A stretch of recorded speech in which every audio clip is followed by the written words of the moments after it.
Muy buenas noches. Esperamos que se hayan recuperado del regreso de Semana Santa y que estén con ánimo para enfrentar los problemas, las realidades de México y el mundo.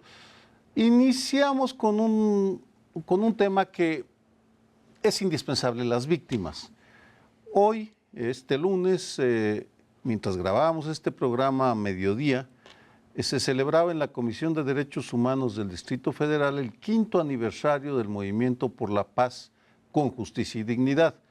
Resulta, por tanto, imposible comentar lo que ahí se dijo, pero si tomamos en cuenta las entrevistas que publicó el día de ayer el diario Reforma a Javier Sicilia del movimiento y a Jaime Rochín, el comisionado presidente de la Comisión Ejecutiva de Atención a Víctimas, sí podemos hacer un balance de la indiferencia estatal hacia las víctimas, porque ese es el tema.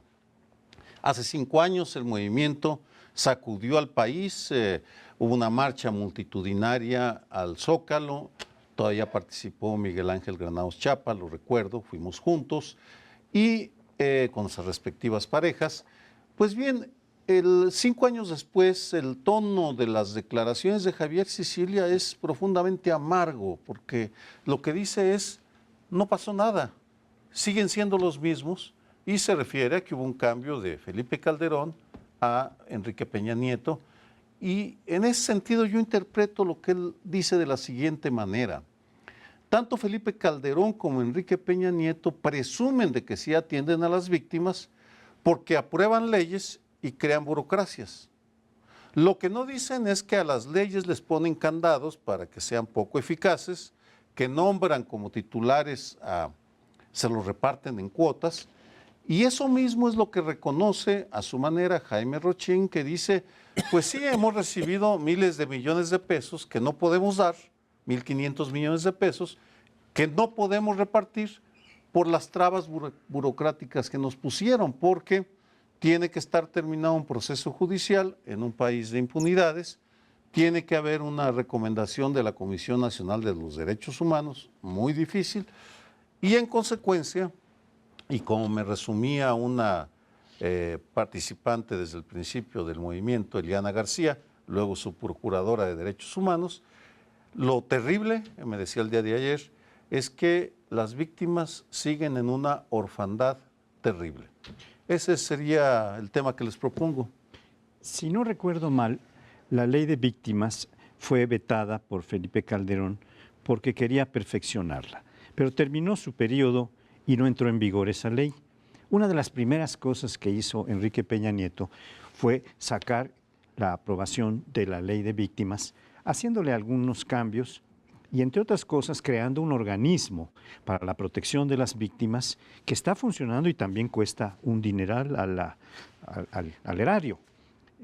No sé qué resultados tenga este organismo nuevo de atención a las víctimas, pero según nos dices, según los que nos reportan como los principales promotores de atención a las víctimas, como son Javier Sicilia y Rochín, Jaime Rochín, pues no han tenido resultados aceptables.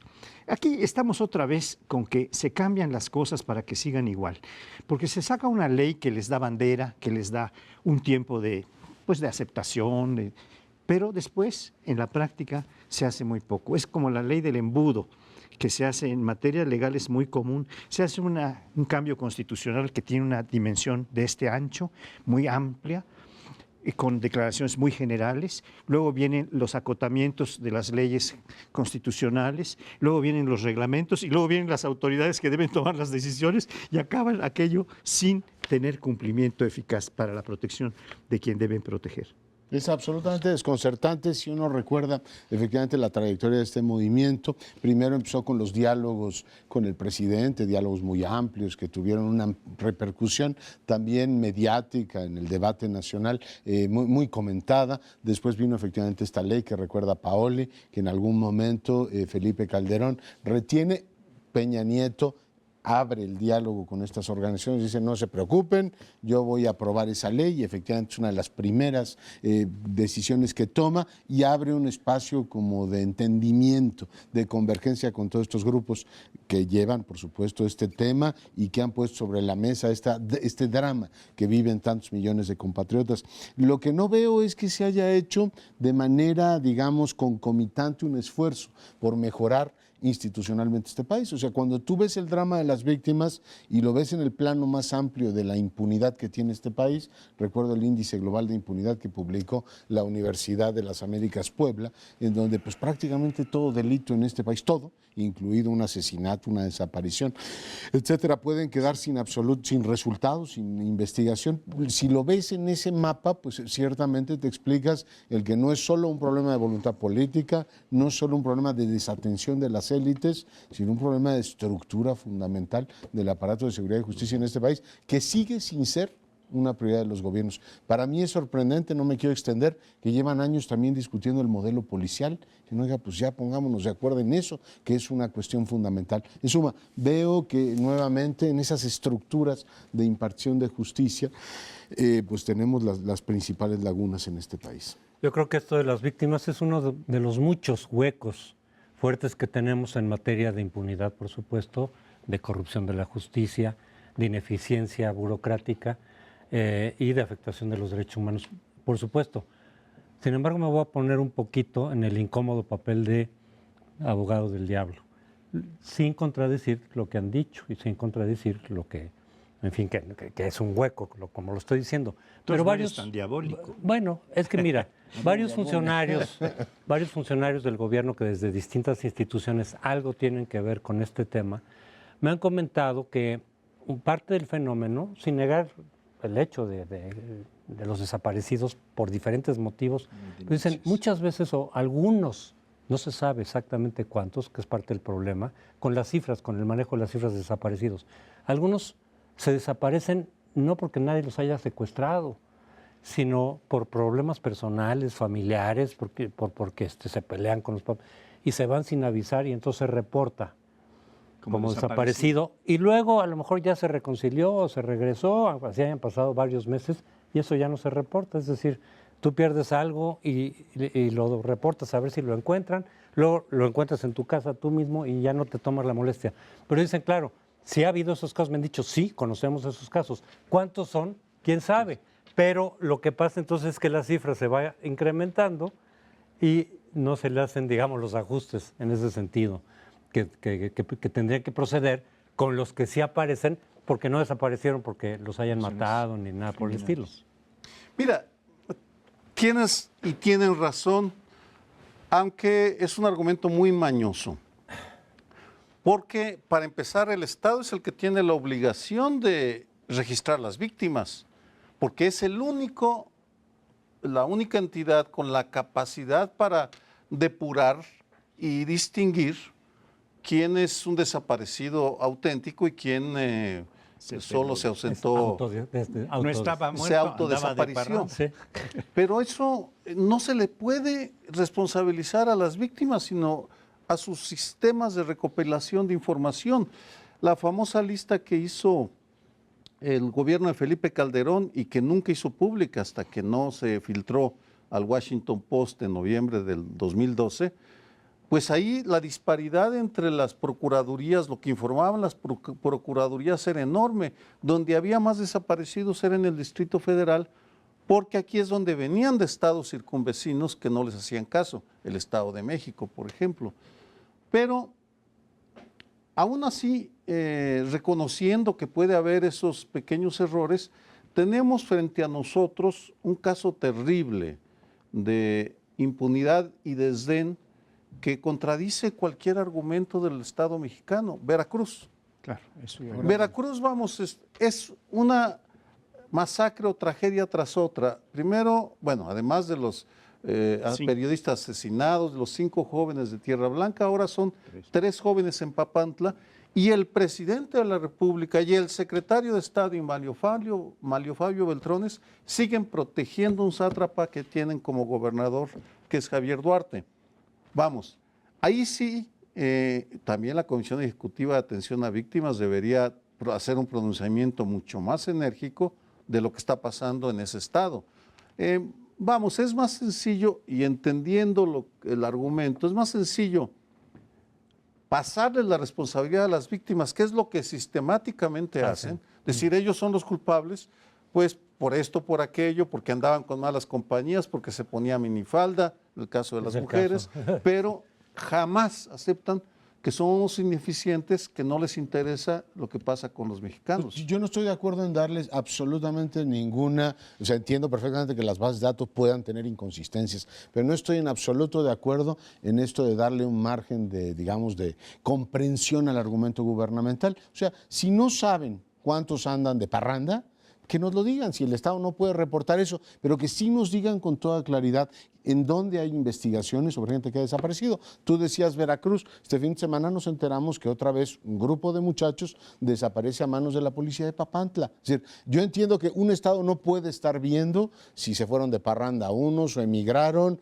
o el otro, como Matías Pascal, decidió desaparecer un día y reaparecer con otro nombre. Eso no, pero sí nos podrían hablar de las investigaciones que están llevando a cabo con los desaparecidos concretos. Mira, no les meto demasiados problemas, que nos digan dónde están los 43 de Ayotzinapa, que nos digan si efectivamente están o no están, si el aparato del Estado en su totalidad, eso lo dijo el jefe del Estado, en el caso de Ayotzinapa nos jugamos la credibilidad del Estado, no han podido acreditar dónde están, a mí que me digan que están perdidos porque un señor se fue por ahí de Bravucón o de Picos Pardos, pues bueno, te digo, no descarto que eso ocurra, pero dígame dónde están todos los demás, y aterrizo con el tema de la atención a las víctimas, que es el tema al que nos convocabas.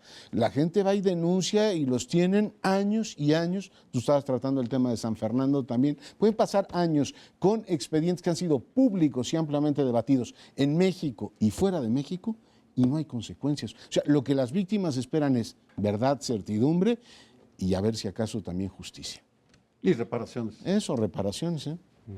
Pues sí, el problema es que como el número de desaparecidos que están reportados es muy alto, supongamos que la proporción de quienes no estaban muertos, sino que andaban de parranda, eran el 10%. De todas maneras, es tan alta la cifra que hay una responsabilidad muy grave del Estado mexicano en sus tres niveles de gobierno, que son el municipal, el estatal y el federal. Porque estos casos de desaparición se dan en los tres niveles. Ahí hay 3 reportes que se hacen.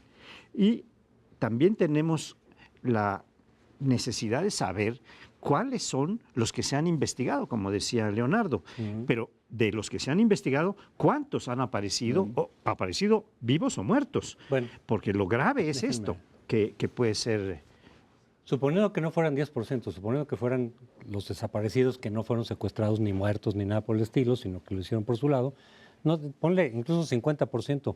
Eso no quita, aunque fuera, no digo que lo sea. Que no haya responsabilidad. No digo, aunque fuera, no quita que en el 50 que sí, en este caso, o los que sean, así fuera uno solo, tendría que haber la investigación adecuada, no tendrían que quedar impunes. Es decir, no estoy minimizando la responsabilidad del Estado por el hecho de que simplemente de pronto dicen, es que las cifras siguen creciendo y luego nunca se ajustan y entonces sigue creciendo y no son exactamente adecuadas. Bueno, es el argumento que ya manejan en relación con que podemos estar viendo una...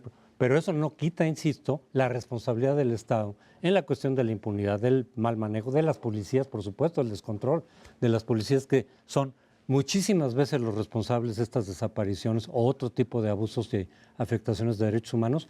Y simplemente digo, así fuera una sola víctima desaparecida en esas circunstancias, que ameritaría que el Estado mexicano diera respuestas adecuadas. Me voy acercando a tu argumento, pero a ver, deberían decirnos cuántos sí son desaparecidos. O sea, si yo dijera, a ver, vamos a medir el número de accidentes por las llamadas que hay a la Cruz Roja, me dicen, hay muchas llamadas, son falsa alarma. Muy bien, descuénteme las falsas alarmas y dígame cuántos accidentes hay. Yo estoy dispuesto a entender el argumento gubernamental, que me digan cuántos desaparecidos tenemos en este país y ya depuramos la base de datos. Eso nos lo debería decir. Eso es lo que el dicen Estado. que no Y tienen. también cuántos desaparecidos han grave aparecido problema. muertos.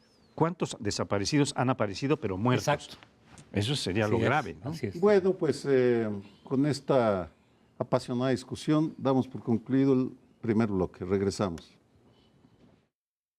Es antifederalista. Bueno, en este segundo bloque les planteo que reflexionemos sobre la situación de la capital de la República. Mucha gente me pregunta, sorprendida, si vamos a elegir una asamblea constituyente. No hay todavía una información amplia en la base social sobre lo que está en juego. Lo que empezamos a conocer a partir de la lista de los partidos políticos es quiénes son o quiénes serán los padres y las madres de la Constitución del Distrito Federal, y la verdad, se los pongo sobre la mesa, no parece que tengamos muchas novedades en ese frente. Han dado a conocer los principales partidos políticos su lista de sus propuestas para redactar la Constitución. Por el lado del PRI, pues nos proponen ni más ni menos que el líder de la CTM como uno de los constituyentes. Por el lado del PAN, pues revisas, la lista la encabezará Santiago Krill, son dirigentes locales del Partido Acción Nacional, gente que han sido funcionarios de ese partido. El Partido de la Revolución Democrática opta, en la crisis que está, por invitar a sectores. Katia D'Artigues, una conocida columnista, encabeza la lista, y Morena, además de Irma Sandoval, una académica muy distinguida, muy vinculada a Andrés Manuel López Obrador, pues nos dice Bernardo Batis, Berta Luján, es decir, políticos muy ligados a la causa de cada uno de los partidos. Yo no es que sea pesimista, pero tengo la impresión de que no van a salir muchas ideas muy novedosas de esa Asamblea Constituyente, a juzgar por los nombres que integran las listas de los partidos. ¿Cómo las ven?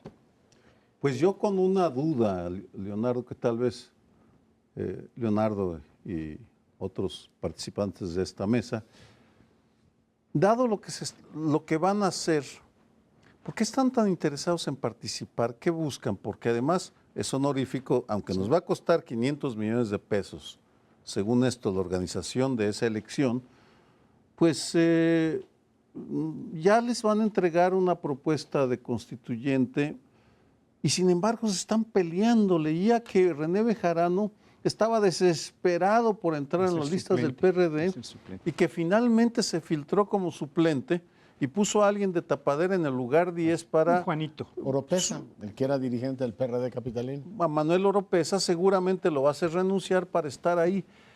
Creo que andan desesperados por los reflectores, en lugar de ponerse a trabajar y de producir algunas ideas propuestas o de gobernar mejor, por ejemplo, que esa sería una buena idea, en donde son gobiernos, buscan desesperados, son como esos enjambres de mariposillas que van hacia la luz de las cámaras de televisión. Esa es mi impresión, tal vez estoy siendo amargoso y poco respetuoso de las instituciones, pero la verdad, esa turba, ese tropel de políticos desempleados de viejo cuño no me inspira la más mínima confianza. Pues yo intervendría para sacar algunas perlas por ahí de esta lista enorme que han presentado todos los partidos. Presentaron 60 candidatos por partido, que son los que van a ser electos en una sola circunscripción plurinominal. Va a ser una elección que se resolverá en proporciones, para que el que tenga más proporción de votos tenga más bancas. Encuentro 3 o 4 importantes juristas, 2 de ellos muy notables en la lista de Morena, que son Quijano, que es un gran abogado, sobre todo en algunos órdenes, el amparo, en civil, en diversas materias, que yo sepa no en constitucional, aunque para conocer de amparo tiene que ser un buen constitucionalista, porque el amparo es precisamente la protección de la Constitución. Está Jaime Cárdenas Gracia, que ese sí sabe de constitución, de constitucionalismo, y también ha hecho un libro muy importante que se llama Para una nueva Constitución en el país. Y está también dentro de la lista de Morena un querido amigo mío que es José Agustín Ortiz Pinchetti, que sabe bastante de derecho. Pero no encuentro en los otros demasiados juristas. Encuentro el afán de tener alguna pluralidad en el PRD, como ya apuntaba, de tener, por ejemplo, en la lista de Morena hay un hombre y una mujer, o sea, 50% de candidatos hombres y mujeres. Esta es una de las cosas que están mostrándose. Y también encuentro que hay algunos que no tienen ni van a tener, aunque pasen por el constituyente, ninguna idea de lo que es una constitución, ni de lo que debe decir una constitución que, según Mancera, debe ser una constitución de avanzada. Y si es de avanzada, ¿cómo puede ser sin pluralidad, porque decía Mancera que tiene que ser de avanzada, pero de izquierda. Bueno, si es de izquierda no va a haber pluralidad, porque la pluralidad es de varios. Pero otra cosa que quisiera agregar es que el responsable de presentar el proyecto es Mancera. Es como se tocó el esquema original de la Constitución de 17, que fue el primer jefe del ejército constitucionalista el que presentó el proyecto de reforma constitucional. Aquí se le da al Ejecutivo en turno, que es Mancera, presentar el proyecto. Pero este proyecto va a ser trabajado por 28 notables, donde sí hay juristas muy importantes. Y otros que tampoco saben nada. Y otros que tampoco saben nada. No saben de otras cosas. De la misa a la Pero no es- media. Yo este proceso lo sigo viendo como totalmente alejado de la ciudadanía. Se dice mucho que de ahí puede ser una cuestión, puede salir una cosa muy avanzada, muy progresista, pero a final de cuentas es muy partidocrática desde el constituyente mismo.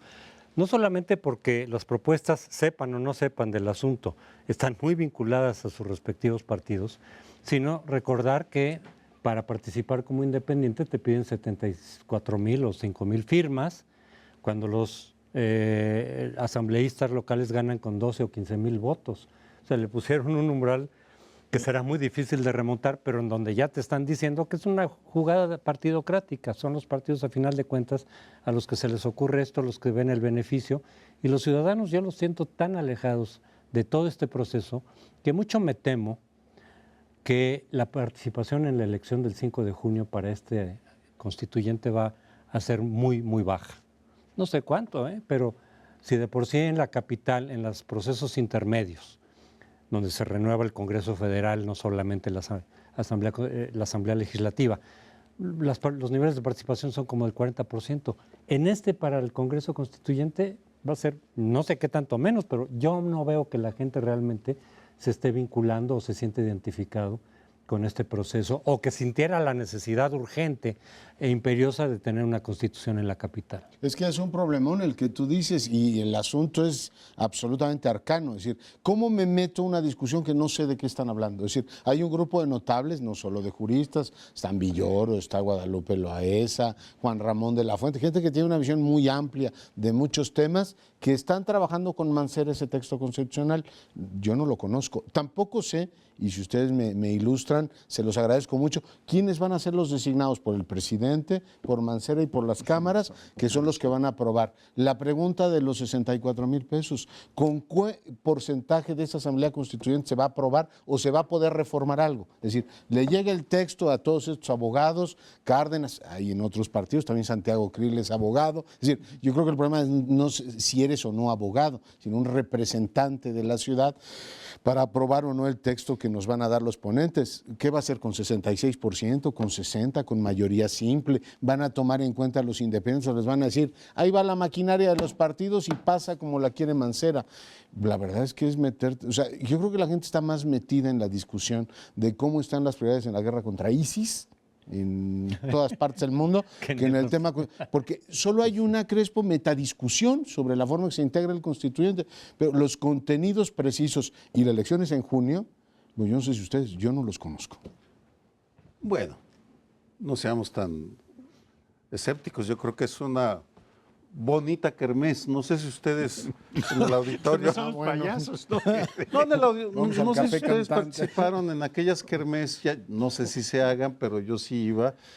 Y pues se jugaba que uno se casaba y era la oportunidad pues para acercarse a la dama, a la niña que a uno le llenaba el ojo. Y se casaba uno y le daban uno un registro civil. Bueno, me los imagino haciendo su kermés, una kermés de constituyentes en las cuales pues se van a encerrar y van a discutir un texto que van a terminar acordando, me temo, en las cúpulas de los partidos, el presidente de la República y Miguel Ángel Mancera, porque desafortunadamente, y coincido con Crespo, no están dejando que la ciudadanía participe. Nos quieren fuera de la kermés, viéndolos así desde fuera, cómo se llenan la boca de buñuelos deliciosos y de pozole y antojitos, y luego van a Paoli me está viendo feo, si lo No, observan. estoy sonriente. mi querido Sergio. Me estaba viendo con cara de horror de la De forma los como estoy pozoleros. maltratando a las instituciones, pero me inspira más respeto y más seriedad aquellas kermés que lo que estoy viendo en el Constituyente hasta ahora.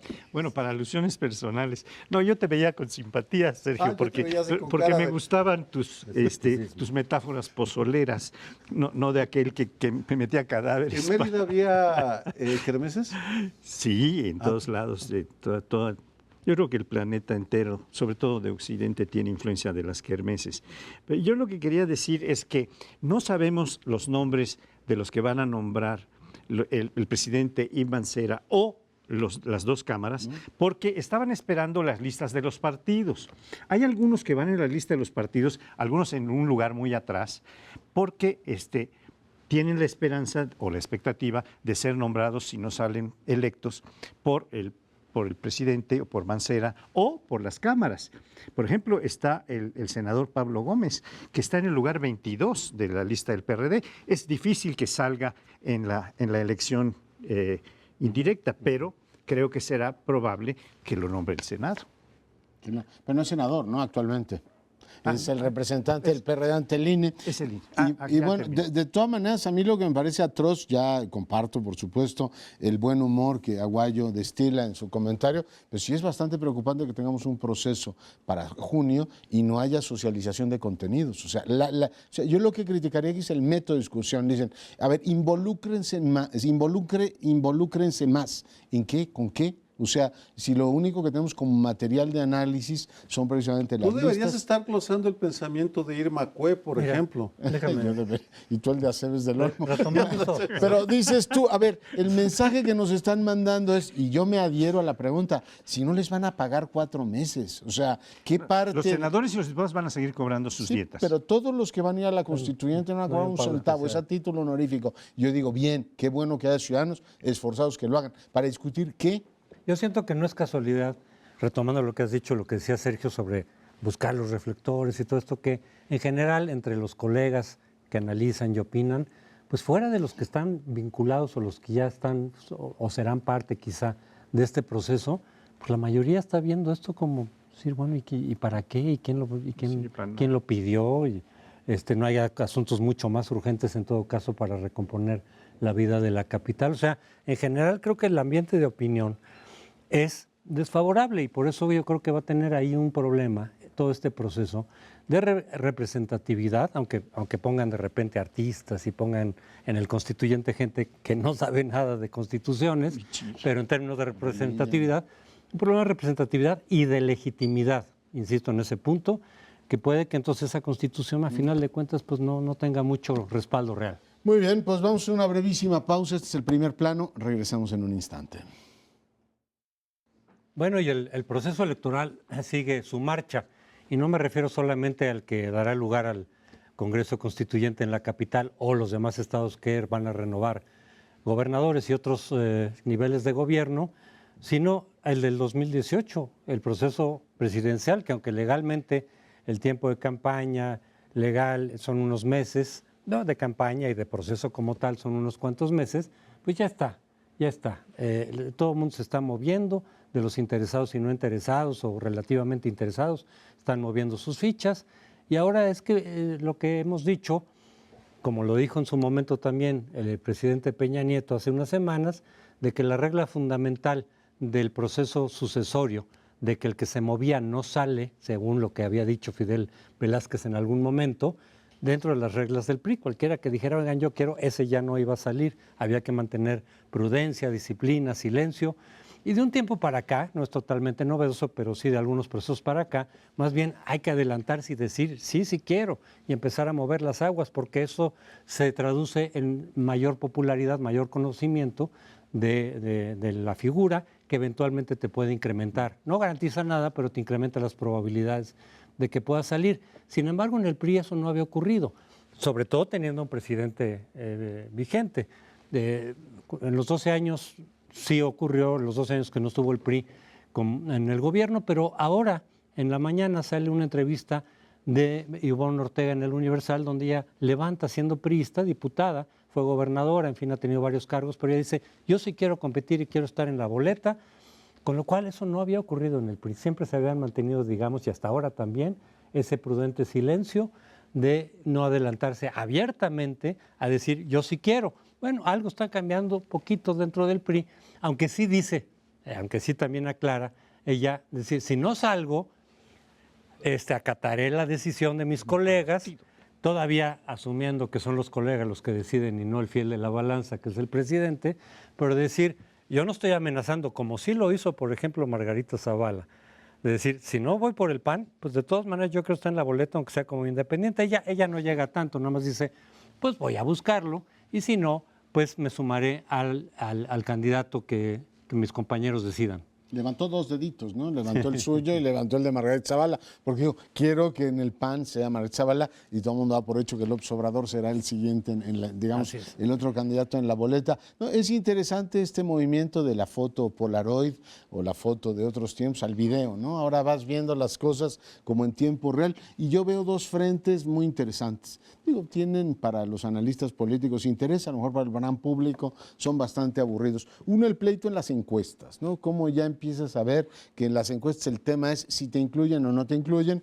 Fue llamativo que Ivonne Ortega apareciera en una de las encuestas, no me acuerdo de memoria cuál, pero ya la careaban, ¿no? Es decir, en caso de que fuera la candidata, y eso en política vale, ¿no? Es decir, que te metan ahí a los careos y te midan, ¿no? A ver hasta dónde va. Y la segunda, el pleito a través de columnistas, ¿no? De si ya se debería lanzar Osorio Chong o no debería. Y bueno, pues tienes efectivamente el movimiento ahí entre Ivonne, que alza la mano, por supuesto los dos aspirantes que son, por supuesto, Osorio Chong, Erubiel, pero está Videgaray, que sigue conservando un montón de poder y dirá, en su momento mediremos quién es el más, digamos, Beltrones, que por supuesto queda ahí como el fiel de más los que se apunten en los próximos días, pero sí empieza a ser interesante ver en estos dos frentes o en estas dos avenidas, las encuestas y los columnistas, el precio, digamos, el pleito por quién va a ser el abanderado del PRI. O sea, del tapado llegamos al destapado. Para meter otro ángulo, en la literatura política mexicana hay una novela formidable, tal vez la mejor novela política en cuanto a el que se mueve si sale o no, que es la de La sombra del caudillo, de Martín Luis Guzmán.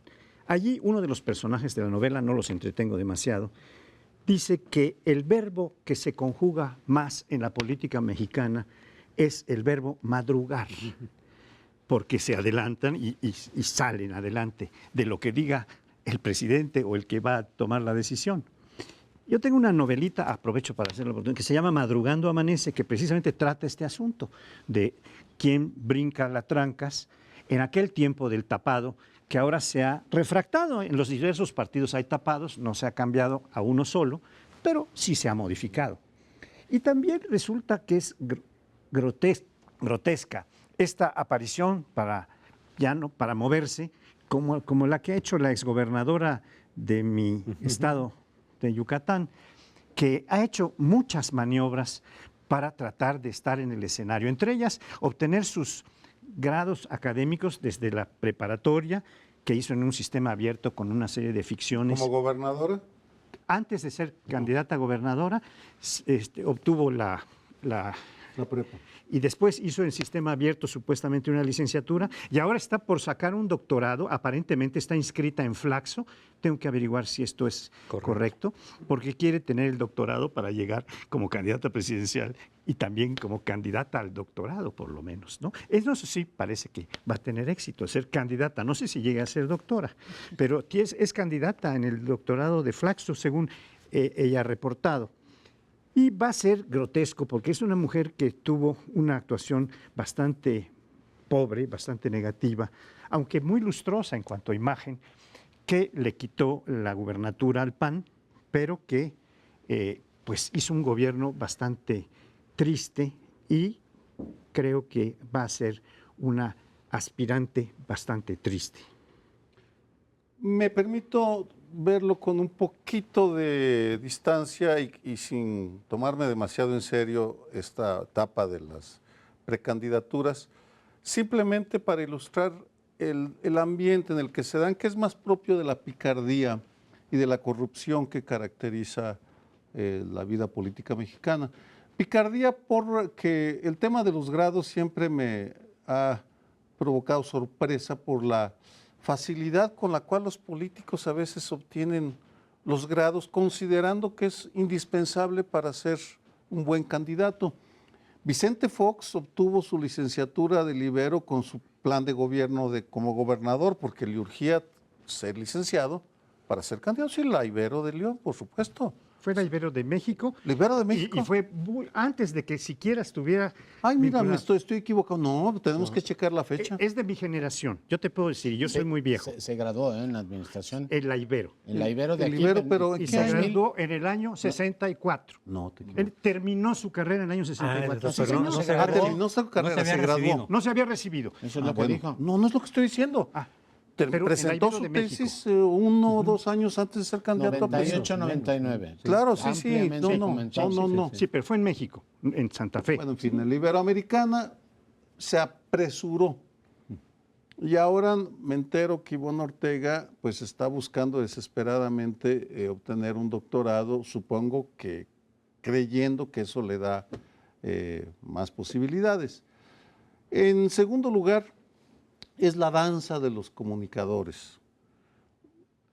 Leonardo Curcio lo mencionó, pero pues tenemos parte de los medios de comunicación son medio corruptones y aceptan regalos de los políticos para mencionarlos o para criticarlos, para alabar a unos y criticar a otros. Por supuesto, pues falta evidencia concreta, si ha habido, han surgido facturas, por ejemplo, en el caso de Joaquín López Dóriga, de que su agencia de publicidad sí cobra a algunos políticos para aparecer en sus programas, pero es un mundo que desconocemos. Y es una pena que en toda esta danza de los precandidatos no aparezca por ningún lado el Instituto Nacional Electoral o los institutos locales, en este caso la presidencia, para empezar a hacer alguna investigación para ver si no está incurriéndose en algún tipo de delito, porque todo esto cuesta dinero. No los grados necesariamente, pero sí el manejo de medios, el aparecer en las encuestas.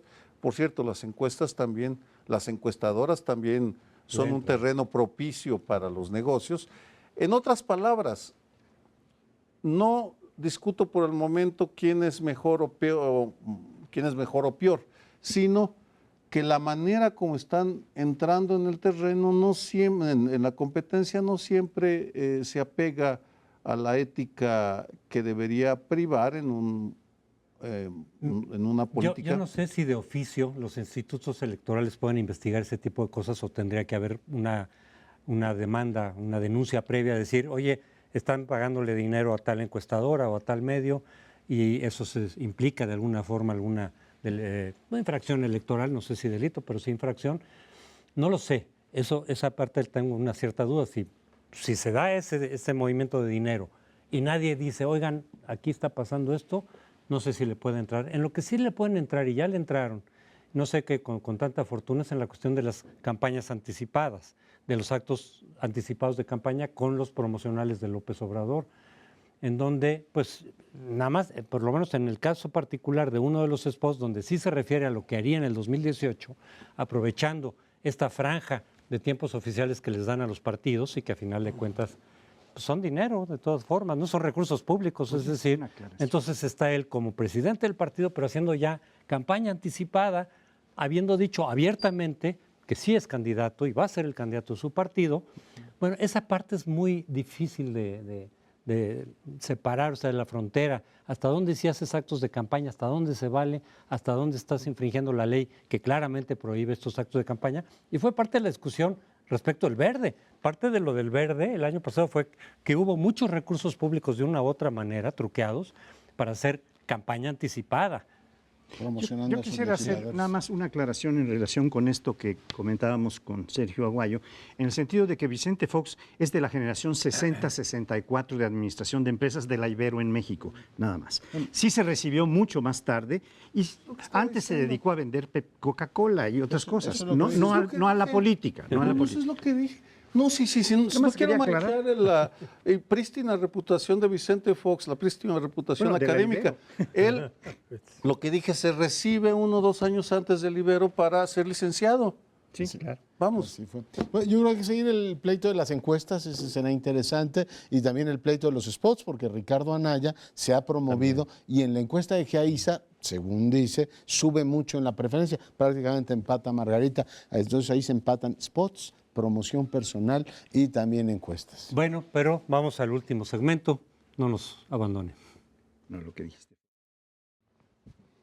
Ahora vamos a tratar un tema de responsabilidad para el Congreso, específicamente para los diputados, porque está en retraso, están incurriendo en retraso, no cumpliendo con los términos constitucionales que establecían 1 año de plazo en 2014, cuando se aprobó la reforma para establecer un sistema nacional de transparencia y de anticorrupción, las leyes que deben operar este sistema, o 2 de las leyes muy importantes que son la ley de datos personales y la ley de archivos. Estas 2 leyes bien manejadas pueden facilitar que se establezca la transparencia. Está a punto de terminar el mes que viene, abril, este periodo de sesiones y parece que no está en la agenda de ninguno de los partidos sacar adelante las reformas a estas leyes que harían posible el establecimiento de un sistema nacional de transparencia. Y pues esta es una responsabilidad grave. Y los diputados, por su parte, aunque no están cumpliendo con lo que la Constitución les tiene estipulado, en transitorios perfectamente previstos en cuanto al año que tenían para sacar adelante estas leyes, sí se están aumentando sus ingresos. Las 8 columnas de reforma de hoy son en ese sentido de que les siguen aumentando, a pesar de que han invocado que van a estar en la austeridad, se siguen aumentando los ingresos que tienen las bancadas de los partidos, que son de 1 millón de pesos mensuales por bancada, más 132,000 pesos mensuales por diputado que tenga la bancada para gastos de las bancadas en los partidos. Esto es lo que reporta hoy en primera plana el Reforma y es verdaderamente escandaloso que no estando cumpliendo con sus tareas fundamentales establecidas en la Constitución, sigan aumentando los ingresos cuando han cantado la austeridad por todos lados. Es que la austeridad es para los demás, no para los propios partidos. En general, en los procesos electorales que siguen incrementando sus costos, pese a la dificultad tan grande económica en la que está el país. Aunque esto, yo debo recordarlo, pues sucede porque los partidos son legitimados en las urnas cada 3 años, a pesar de lo que digan las encuestas y a pesar de los descontentos y el ambiente en general que prevalece de indignación, de no sentirse representados por los partidos, reciben su legitimidad formal a través de las urnas y entonces ellos pues se sienten con el margen de acción de seguir incurriendo en ese tipo de privilegios y demás, pero volviendo al asunto de la transparencia, pues sí han quedado bastante limitado.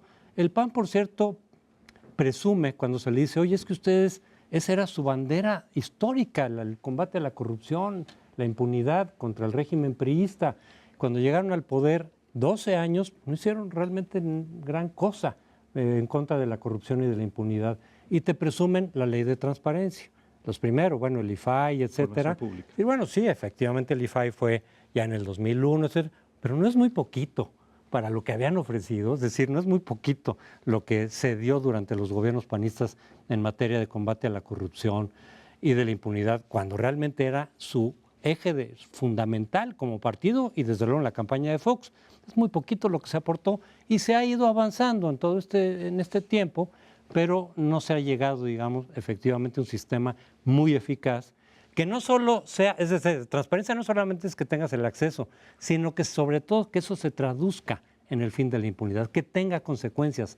En eso no hemos avanzado casi nada. Eso depende también de la forma en que usemos la información. Estoy de acuerdo contigo en que es muy poquito. Se pudo haber hecho se pudo haber avanzado en muchas otras cosas. Es desconcertante que dos brazos fundamentales de la transparencia que evocaba Paoli no se complementen. Uno, ¿cuánto llevamos, Sergio? Como 15 años discutiendo este tema de los archivos, es decir, hay la necesidad de decir, a ver, ¿qué se conserva? ¿Cómo se conserva y por cuánto tiempo se conserva? ¿Y cómo se clasifica? ¿Y qué datos se censura? Se pueden informar y Bueno, cuáles no. está ligado a los datos personales y a los archivos. Parece increíble que no encontremos un consenso en algo que es fundamental, digo, para equipar apropiadamente el edificio. Lo segundo, el CIDE sacó este reloj que pone todos los atrasos que tiene el legislativo y no ha tenido ninguna consecuencia. O sea, se tienen un año de retraso, lo puede consultar, no me acuerdo de la página ahora mismo, pero se puede consultar ahí. Tienes retrasos en un montón,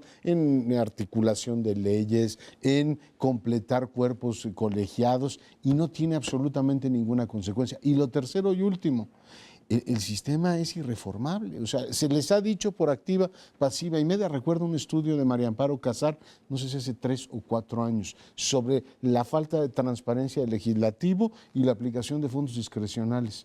Y dijeron, muy bien, hay que retomar ese asunto, pero no ahora. Llevamos 4 años y seguimos con lo mismo. Como en esta misma aprobación de presupuestos, nos recetaron nuevamente la partida de los moches. Y dijeron, pues, ¿creen que hay que reformar esto? Pues no lo vamos a reformar y seguimos exactamente con lo mismo. Me sorprende, francamente, la irreformabilidad del sistema. Desafortunadamente no debería sorprendernos y si lo ligamos con los otros asuntos que fuimos discutiendo esta noche, las víctimas abandonadas, un constituyente que es difícil tomar en serio, una serie de personajes que andan cacareando para jalar la atención de los medios y decir yo quiero ser presidente o presidenta, señalan una profundísima crisis estructural de la democracia mexicana de todos los sistemas políticos de la región, con excepción de Haití, es la democracia menos aprobada por la sociedad. Estamos bajísimo, porque no basta hacer estudios bien armados y hacer propuestas muy sensatas y reunir 300,000 firmas o 100,000 o 500,000. No importa absolutamente nada, porque quienes gobiernan están decididos y determinados a mantener un sistema de privilegios que los beneficia y que les da ingresos de una u otra manera, o por moches o por salarios, que jamás obtendrían en el mercado de trabajo. Vamos, ¿cuánto podría ganar el profesor René Bejarano si saliera a buscar empleo? Para mencionar a alguien que saqué a colación en algún bloque anterior. O, por ejemplo, a tantos políticos del PAN, del PRD, de todos los partidos, o Irma Cue, o en fin, tantos priistas, Víctor Flores, el líder ferrocarrilero, simplemente son una colección de zánganos acostumbrados y zánganas acostumbradas y acostumbrados a vivir de un presupuesto, sabedores de que la ciudadanía, los ciudadanos tenemos muy pocos márgenes para poderlos presionar, salvo espacios como este, porque también hay un buen número de espacios en los medios que presentan una realidad pues que solo existe en sus palabras y en sus metáforas, pero no en el día a día. Valdría la pena aclarar que los diputados tienen 2 tipos de ingresos. Unos que son sus dietas, el equivalente a sus salarios. Esos no están siendo reportados, son altos en términos de promedio latinoamericano. Pero a lo que yo me refería es a una aportación que la propia Cámara da, del presupuesto de la Cámara, que se aumentó en 93 millones de pesos para este año, en el cual, en lugar de, para gestión, para secretarias, etcétera, de sus bancadas, 1 millón de pesos a cada bancada, parejo, y luego 132,000 pesos mensuales por diputado que tiene la bancada. Imagínense los que tienen muchos diputados. ¿Y eso lo controla el coordinador? Y eso lo controla. Y no tienen que rendir informes sobre en qué gastan y cómo lo gastan, facturas, etcétera. Esto es lo que quería yo aclarar porque me parece un escándalo. Cuando Pero están forma hablando parte- de austeridad, Pero Paoli, hablan y sin sus palabras es imposible tomarlas en serio porque además de eso tienen los moches, tienen los vehículos 1 o 2, los choferes, las secretarias, los celulares, los bonos y qué más. Y podemos seguir la lista de privilegios que se distribuyen entre ellos y ellas es extraordinario. A eso me refería. Lo sabemos. Lo constatamos, lo leemos, lo discutimos, lo condenamos aquí. Lo documentamos. Lo documentamos y no sirve de nada. A eso me refiero. sí, yo estoy de acuerdo. La única aclaración que te haría es que no hay zánganas, porque los zánganos son los que fecundan a la reina. Ya lo sé. Fue una licencia literaria que me permití. Equidad, es la equidad, no seas tan exigente. Zánganos y zánganas. Yo de todas maneras sí creo que urge que en algún momento, no sé si la auditoría, bueno, que depende también del Congreso, sí haga ver que estar ejerciendo en los tiempos que corren partidas discrecionales es incompatible con cualquier principio de rendición de cuentas y que la ley de archivos y la ley de datos personales, entiendo que la de datos personales tiene muchas complicaciones por la forma en que está evolucionando la tecnología, pero la ley de archivos tampoco es nada del otro mundo, ¿no? Y sin embargo es muy importante para que avance Bueno, toda esta cuestión de la fundamental, transparencia. ¿no? Mundo Y se ha para dejado que de no- lado porque a final no de lo cuentas no les interesa demasiado que las cosas se transparenten. Claro, aparentemente esta es la razón. Están bloqueando lo que no quieren que los exhiban con transparencia como bribones los que lo sean. Porque afecta a sus propios intereses. Pero Sí, no bueno, son se les exige. bribones y bribonas. Por favor. Como hay zánganos y zánganas. Bueno, pues no nos deje. Para la próxima semana los esperamos en este programa de Primer Plano. Muy buenas noches. Buenas noches.